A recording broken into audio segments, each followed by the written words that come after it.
Well, I thought we had a much better second half than first half, and I think the score is certainly indicative of that.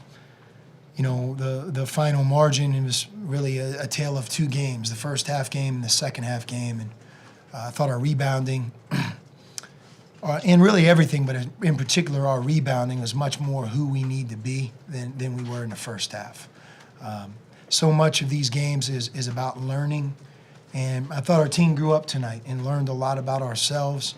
I think you guys see the value of Alonzo Trier offensively. You know, he just has a knack of being able to get to the line, and we have to be able to put him in the right position to get him to the line. And, you know, I learned even tonight against the zone where he should be and where he shouldn't be. And it's not until you go through a couple games with a new team do you feel like you really have the pulse. And you know, I believe that our staff and just our team has a much better feel for things right now than maybe we would have a week or two ago.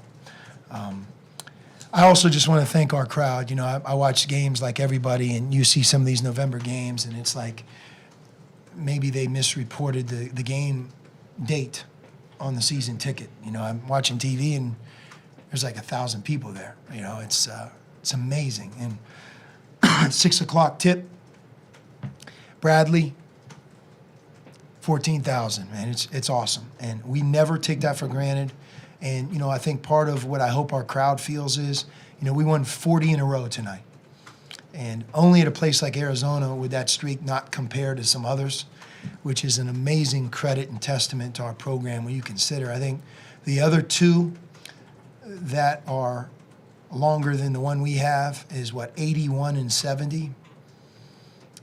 72. Okay, I mean, that's like 5 years. I mean, that doesn't happen a lot. But, you know, tonight was our 40th win, and a lot of it has to do with just what an amazing crowd we have and what it feels like on game night here. So I like to just thank everybody, the crowd tonight, on behalf of our team, to show up here on a Monday, on a quick turnaround for a 6 p.m. Start. You know, there's no excuses here in Tucson. It's like, when we play a game, everybody knows the start time, everybody knows the game, and they're coming to watch the Wildcats. They're not going to say traffic or there's, you know, this, that. There's no excuses, and it's amazing. It's what we all love about being here. How has Alonzo adjusted to this level, given his reputation? And it was fighting more of an aberration than anything? Yeah, you know, Alonzo is a scorer, and I've never met a scorer who like hangs on misses. You know, the guys who score just like always score, like they don't really worry about misses.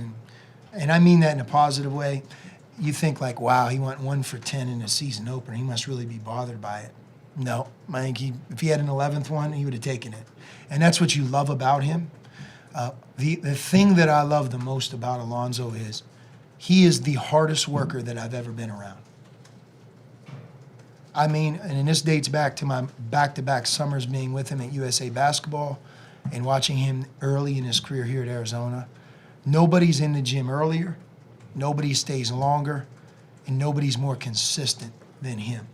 He works, and you know, 14 for 14 from the foul line tonight, like he earns the right to go 14 to 14 because if you just follow him around for a week, I mean, he is on a mission to be a great player. And some of the other parts of his game, like his defense, he'll get better because he cares a lot. He makes mistakes in games right now because he's young, not because he can't do it or because he doesn't care. And those types of guys, they're fun to coach. Lonzo, after the way your first game went, how did it feel to come out and basically score some buckets and make all those free throws tonight? So how did that feel? Yeah. You know, it felt good. You know, kind of get a good performance under me. Definitely bounced back from how I played my first time. My teammates did a great job of just keeping me positive, you know, telling me that it's going to be all right, it's first game. You know, stay true to yourself. We believe in you. We see you do what you do every day in practice, so just go out there and be yourself. Caleb, you played with Aaron when he was a freshman, you played with Stan when he was a freshman. Just maybe the difference that Alonzo brings compared to them, because you know, both of them were McDonald's. We've had so many good players roll through here since I've been here, and Alonzo is different than all of them. Each one of them have kind of different subtleties to their game. Alonzo, really, I think he did a great job of coming out aggressive today. He kind of knew that with the rule changes, he could get to the line, and if he was aggressive, he could kind of take advantage of that. He did a really good job of pushing the tempo for us, kind of leading the break, and if he can continue to do that, the sky's the limit for him and our team.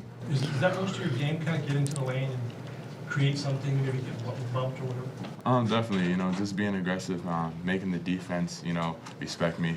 Anytime I can get in the lane, it's great for our team because not only does it allows the defense to suck in and I can be able to find my teammates, and it just makes it easier. Even if I miss a shot at the rim, guys like Zeus and Ryan are such good offensive rebounders that I can draw their defenders in and they can go get easy rebounds and putbacks. So anytime that any of our players can get in the lane, it's great for us.